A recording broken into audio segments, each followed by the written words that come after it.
We want to update our viewers here with what happened in Florida. We begin this hour with the latest on a possible second assassination attempt on former President Trump. A man is in custody after the Secret Service spotted someone with an AK-style weapon yesterday at Trump's golf course in West Palm Beach. It happened between the 5th and 6th holes, and Trump was around 300 to 500 yards away. Officials say they found a gun, a scope, and a GoPro, among other things, after a Secret Service agent fired multiple shots at the man, forcing him to flee. Later, sheriff's deputies made an arrest about 50 miles away. And here he is. This is the suspect, Ryan Wesley Routh, who's in his late 50s. He spent time as a volunteer in Ukraine after the Russian invasion. And our Holly Williams was in touch with him when he was overseas, and she joins us now. Holly, good morning. What else can you tell us about this man?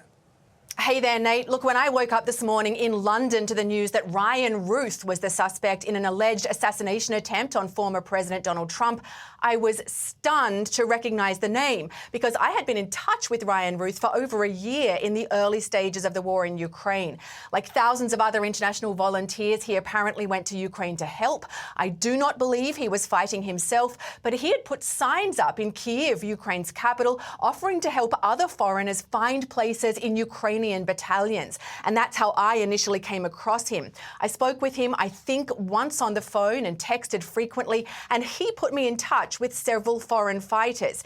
Now, he seemed very genuine and passionate about supporting Ukraine. He mentioned plans to bring in thousands of Afghan and Syrian fighters, which I took, frankly, with a grain of salt. In an interview with the news website Semaphore, he claimed he'd been unable to get visas for those Afghan fighters, but we don't know if he was actually in touch with any Ukrainian officials at all.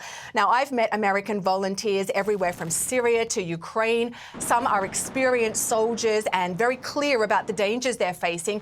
Others seem less well informed and their motivations can be quite confused. To be honest, Ryan Routh did at times seem fairly naive. At one point, he sent me an audio track of a song he'd apparently recorded about the carnage caused by the war in Ukraine. In November of last year, he told me he was back in the US, in Hawaii, and that was the last time I heard from him. Christine. All right, Holly, interesting points there. Thank you for that information.